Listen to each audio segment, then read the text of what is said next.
Hello दोस्तों, जय माता दी। आज हम आप लोगों के लिए लेकर आए हैं विनायक जी की कथा। आशा करती हूँ आप लोगों को बहुत अच्छी लगेगी। अगर अच्छी लगे तो लाइक शेयर ज़रूर करें, सब्सक्राइब जरूर करें, बेल आइकन जरूर दबाएं, जिससे आपको अगली कथाएं सबसे पहले आपके पास आ जाएंगे। तो चलिए शुरू करते हैं। सभी व्रत और त्योहारों में विनायक जी की कहानी सुनी जाती है। विघ्न विनायक श्री गणेश जी को देवताओं में सर्वोच्च स्थान प्राप्त है। गणेश जी को देवताओं में प्रथम पूज्य माना जाता है, इसलिए त्योहार के दिन व्रत कथा सुनने के साथ विनायक जी की कहानी सुनी जाती है। इससे व्रत का पूर्ण फल प्राप्त होता है। विनायक जी की कहानी। एक बार गणेश जी छोटे बालक के रूप में चिमटी में चावल और चमचे में दूध लेकर निकले। वो हर किसी से कह रहे थे कि कोई मेरी खीर बना दो, कोई मेरी खीर बना दो। वहाँ पर एक बुढ़िया माई बैठी थी। उसने कहा, ला मैं बना देती हूँ। वह छोटा सा बर्तन चढ़ाने लगी तो गणेश जी ने कहा कि दादी माँ, छोटी सी भगोनी मत चढ़ाओ, तुम्हारे घर में जो सबसे बड़ा बर्तन हो वही चढ़ाओ। बुढ़िया माई ने गणेश जी का मन रखने के लिए बड़ा बर्तन चढ़ा दिया। वह देखती रह गई कि वह जो थोड़े से चावल उस बड़े बर्तन में डाले थे वह तो पूरा भर गया है। गणेश जी ने कहा, दादी माँ, मैं नहा धोकर आता हूँ। जब खीर तैयार हो गई तो बुढ़िया माई के पोते पोती खीर खाने के लिए रोने लगे। बुढ़िया ने कहा, गणेश जी महाराज, तेरे भोग लगाना कहकर चूल्हे में थोड़ी सी खीर डाली और कटोरी भर भर के बच्चों को दे दी। बुढ़िया की पड़ोसन ऊपर छत पर से देख रही थी तो बुढ़िया ने सोचा यह चुगली कर देगी, इसलिए एक कटोरा भरकर उसे भी पकड़ा दिया। बेटे बहू ने भी चुपके से एक कटोरी खीर ले जाकर खाई और कटोरा चक्की के नीचे छुपा दिया।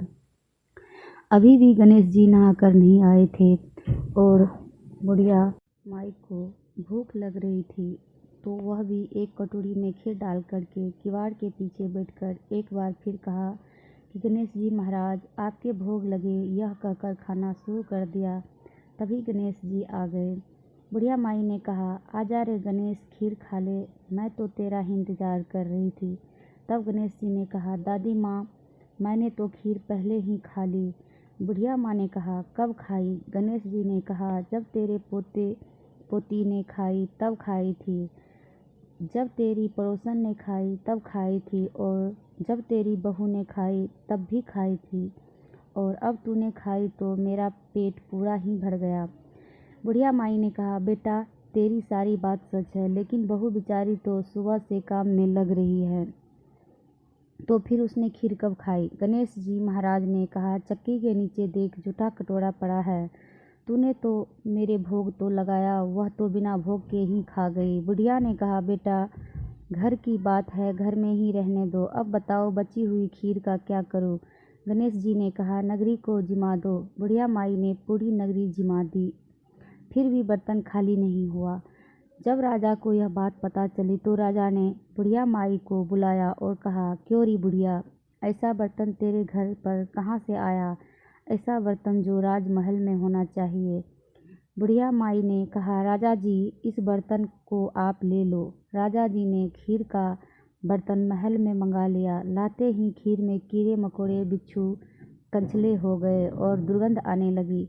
यह देखकर राजा ने बुढ़िया माई से कहा, बुढ़िया, बर्तन वापस ले जा, जा, तुझे हमने दिया।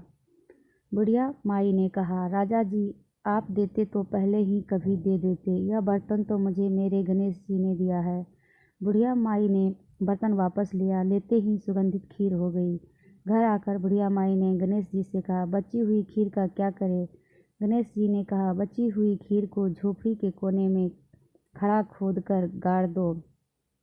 उसी जगह सुबह उठकर वापस खोदेगी तो धन के 2 चरे मिलेंगे।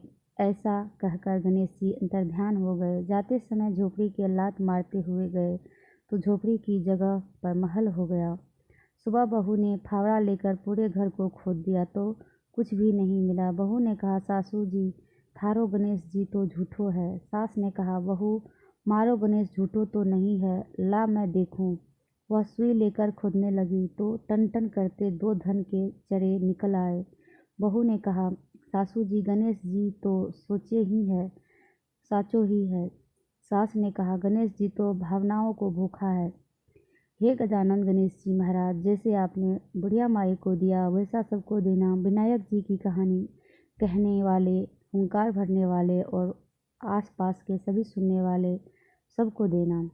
ध्यान से सुनने के लिए धन्यवाद। जय माता दी।